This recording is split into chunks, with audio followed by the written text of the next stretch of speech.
सती द्रौपदी को सहन ना हुआ। उन्होंने कहा, छोड़ दो इन्हें, छोड़ दो।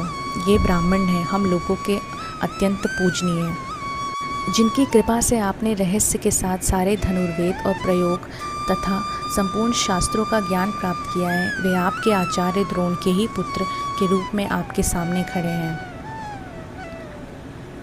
आर्यपुत्र, आप तो बड़े धर्मज्ञ हैं। जिस गुरु वंश की नित्य पूजा और वंदना करनी चाहिए, उसी को व्यथा पहुंचाना आपके योग्य कार्य नहीं है।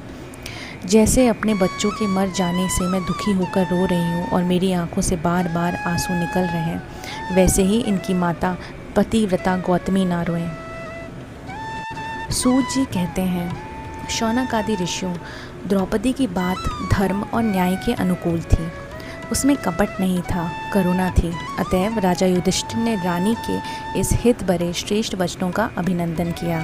साथ ही नकुल, सहदेव, अर्जुन, स्वयं भगवान श्री कृष्ण, वहाँ पर उपस्थित सभी नर नारियों ने द्रौपदी की बात का समर्थन किया।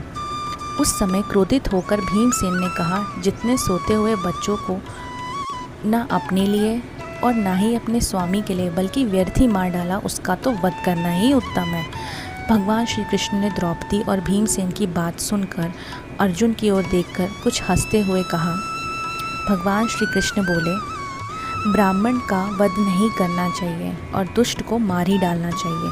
शास्त्रों में मैंने ही ये दोनों बात कही है, इसलिए मेरी दोनों आज्ञाओं का पालन करो। तुमने द्रौपदी को जो सांत्वना देते समय जो प्रतिज्ञा की थी, उसे सत्य करो।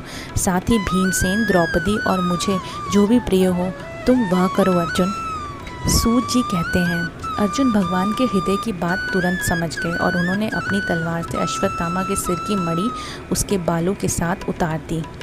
बालकों की हत्या करने से वह श्रीहीन तो पहले से ही हो गया था, जब मणि और ब्रह्म तेज भी रहित हो गया। इसके बाद उन्होंने रस्सी का बंधन खोलकर उसे शिविर से निकाल दिया। मूड़ देना, धन छीन लेना और स्थान